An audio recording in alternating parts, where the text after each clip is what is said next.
ఫిదా, వరుణ్ తేజ్, సాయి పల్లవి చేస్తున్న love story Dil Raju గారి బ్యానర్లో. వెరీ హ్యాపీ, టుడే ఓపెనింగ్ అయింది. చాలా రోజుల తర్వాత నేను Anand, Godavari, happy days, life is beautiful తర్వాత కొంచెం వన్ ఒక హీరోయిన్కి సంబంధించి ఒక ప్యూర్ లవ్ స్టోరీ అనేది నేను ఆనంద్, గోదావరి తర్వాత చేయలేదన్న ఫీల్ని దీంతో I think I'm fulfilling it. And నాకు చాలా నచ్చిన సబ్జెక్ట్, చాలా రోజులుగా అంటే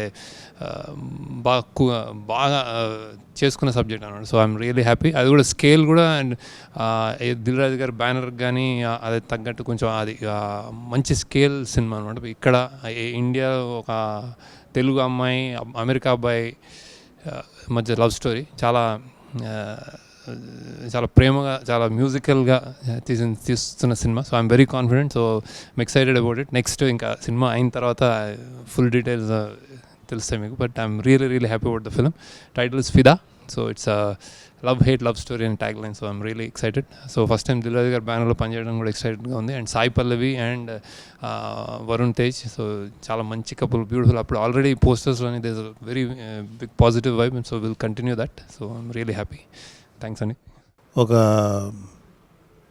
మంచి అవకాశం లాంటిది. ఎందుకంటే ఒక సినిమాని తీసేటప్పుడు ఆయన దిల్ రాజు గారి బ్యానర్లో ఒక దర్శకుడు ఎవరు, మ్యూజిక్ డైరెక్టర్ ఎవరు, అదర్ టెక్నీషియన్స్ ఎవరు ఆలోచించక్కర్లా. ఎందుకంటే